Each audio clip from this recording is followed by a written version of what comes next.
बिस्मिल्लाहिर्रहमानिर्रहीम। अस्सलाम वालेकुम वरहमतुल्लाहि वबरकातुहू। नाज़रीन, वाजिद बाबा अपने यूट्यूब चैनल वाजिद बाबा एडवोकेट के साथ आपकी खिदमत में हाजिर है।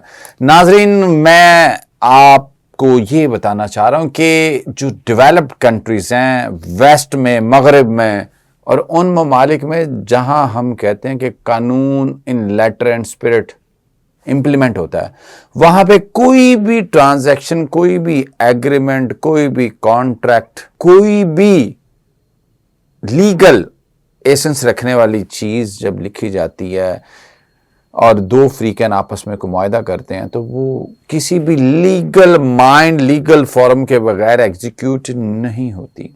उसमें इनपुट हमेशा लीगली दी जाती है और फ्रीकैन पार्टीज उसको मनो अन तस्लीम करती हैं, सिर्फ इसलिए कि आने वाले वक्त में किसी भी ऐसी लिटिगेशन से बचा जा सके, किसी भी ऐसे मामले से बचा जा सके जिसका आपको पता नहीं, क्योंकि हर इंडिविजुअल को कानून की बारीकियों का, कानून की शिक्कों का, कानून के बारे में इल्म नहीं होता। तो फिर क्या होता है? फिर प्रॉब्लम्स क्रिएट हो जाती हैं। फिर क्या होता है? फिर कब्जे हो जाते हैं प्रॉपर्टीज पे। और मैं आज आपको इसी तरह की एक प्रपोजिशन बताने चाह रहा हूं किरायादारी के हवाले से। जब आप किरायादारी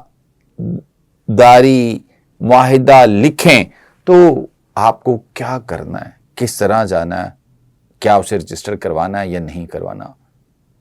नाज़रीन, इससे पहले मैं आगे बढ़ूं, बराए मेहरबानी मेरे चैनल को प्लीज सब्सक्राइब कर लें, बेल बटन को ऑन कर दें और फेसबुक पेज वाजिद बाबा उसे फॉलो कर लें। प्रोग्राम पसंद आए तो शेयर कीजिएगा और कमेंट्स जरूर दीजिएगा, लाइक भी कीजिएगा। बात सिर्फ इतनी सी है क्योंकि आम को जो प्रोविजंस हैं वो तो समझ नहीं आएंगी, बारीकियां कानून की या उनकी लफाजी, लेकिन इंटरप्रेट करते हुए मैं आपको सादा जुबान में समझाऊंगा। क्योंकि मैंने अक्सर इनकाउंटर करते हैं, आजकल तो सूरत हाल ऐसी आ रही है कि लोग गिरवी पे घर देते हैं, एडवांस पैसे ले लेते हैं और फिर उन्हें घर का पोर्शन या वो नहीं देते। और वो लोग जो एग्रीमेंट कर लेते हैं और कब्जा नहीं देते और कैश में देते हैं, वो कल को बेचारे गरीब बंदे पिस रहे होते हैं और थानों के, कचहरियों के चक्कर लगाते हैं और फिर चक्कर लगाने के भी काबिल कई बेशुमार ऐसे नहीं होते। मेरे पास ऐसे पिछले 2-3 रोज में 2 इंस्टेंसेस ऐसी आती हैं। तो इसमें सबसे पहले तो एक अहम चीज ये है, अहम बात ये है कि जब आप, और दूसरी तरफ ये होता है कि जो प्रॉपर एग्रीमेंट नहीं लिखते तो उनकी प्रॉपर्टीज पे किराएदार या गिरोह पे लेने वाले कब्जा करके बैठ जाते हैं। अब सबसे अहम बात तो ये है कि जब आप कोई भी मुआहिदा करें, सबसे अहम बात उसको किसी लीगल बंदे से लिखवाएं, किसी वकील से लिखवाएं, उससे जो उस चीज के कॉन्सेप्ट्स रखता हो, ताकि वो कोई भी आपको लकूना ना छोड़े। और दूसरा ये कि आप इस एग्रीमेंट को बाद में रजिस्टर जरूर करवाएं, क्योंकि जब ये एग्रीमेंट रजिस्टर हुआ होगा तो फिर आपकी लिटिगेशन अगर पैदा होती है तो आप विन विन पोजीशन में होंगे, विन विन सिचुएशन में होंगे।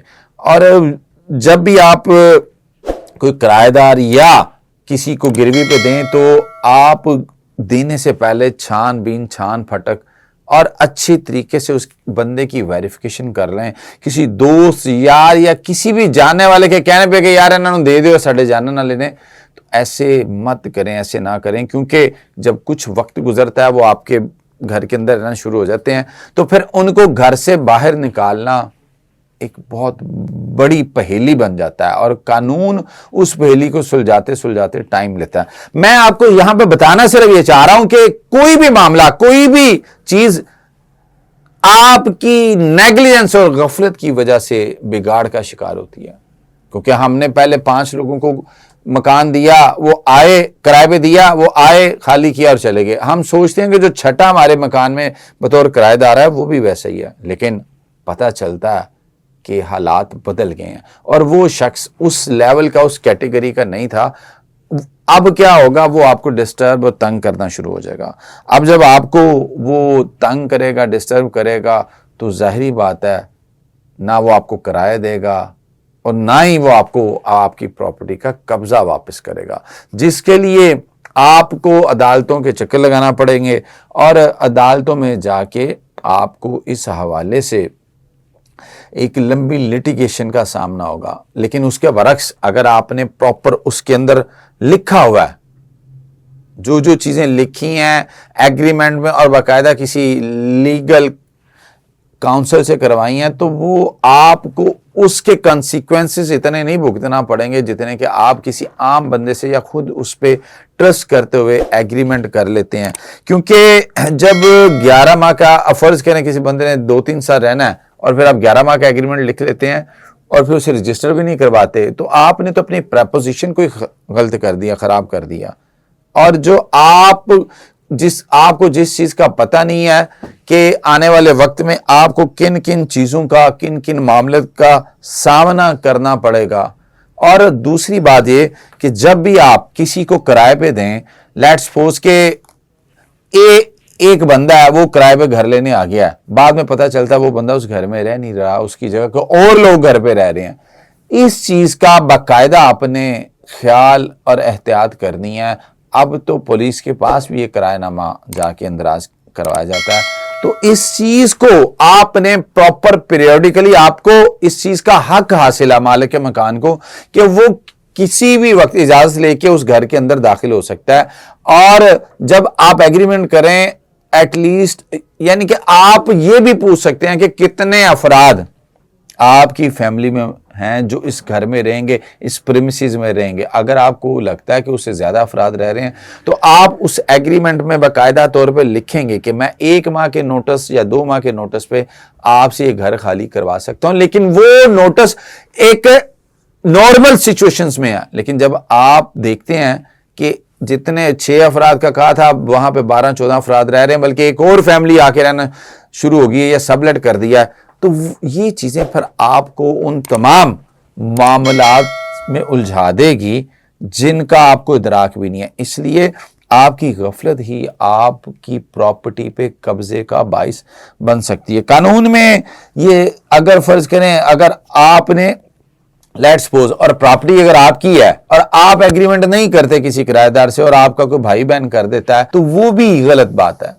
آپ کو چاہیے کہ اگر پراپرٹی آپ کی ہے تو آپ ہی باقاعدہ اس کا ایک ایگریمنٹ کریں کرایہ دار سے، اور تاکہ کل کو جب عدالت میں کسی طرح سے وہ جا کے سٹے لے لے کوئی برا بندہ، کوئی برا کرایہ دار، تو تب آپ سامنے کھڑے ہوں اس کے اور عدالت یہ پوچھے جی آپ مالک بطور مالک کے مکان آپ نے ایگریمنٹ کیا ہے تو کیا آپ کے پاس ٹائٹل ڈاکومنٹ موجود ہے؟ تو آپ کی جی بالکل ہے. تو اس وقت آپ بالکل one one position, one one situation میں ہوں گے. تو اس لیے جب بھی آپ کبھی کرایہ داری معاہدہ کریں یا کرائے پہ دیں تو آپ کو چاہیے کہ آپ ان تمام احتیاطوں کا خاص خیال رکھیں تاکہ آنے والے کسی بھی برے وقت سے آپ بچ سکیں اور اپنی قیمتی پراپرٹی بلا وجہ نہ اس پہ قبضہ ہو اور نہ ہی اس پہ کسی اور طرح سے آپ کو نقصان کرائے کی صورت میں، کوئی توڑ پھوڑ کی صورت میں، یا کسی اور طرح سے کہ اس پراپرٹی میں کوئی غیر قانونی کام ہونا شروع ہو جائے، اس صورت میں آپ کو بھگتنا پڑے. اس لیے آپ کو چاہیے کہ جب بھی آپ معاہدہ کرایہ داری کریں باقاعدہ گواہان لکھیں، باقاعدہ چھان بین کریں کہ جس بندے کو دے رہے ہیں وہی بندہ اس گھر میں رہ رہا ہے تاکہ آپ محفوظ رہ سکیں. امید ہے کہ آپ کو اس حوالے سے، کیونکہ ایگریمنٹ انتہائی ضروری ہے، معاہدہ اور بغیر معاہدے کے کرائے پہ کسی کو بھی گھر نہ دیں، ایک دن کے لیے بھی نہ دیں، کسی کو سامان بھی نہ رکھنے دیں. کیونکہ اگر آپ کے پاس معاہدہ ہوگا تو آپ جا کے کورٹ سے اس کو ایوکٹ کرا سکیں گے، اس کو بے دخل کرا سکیں گے اپنی پراپرٹی سے. ادروائز آپ کو کنسیکوینسز اور طرح بھگتنے پڑیں گے. اپنا خیال رکھیے گا. اللہ نگہبان.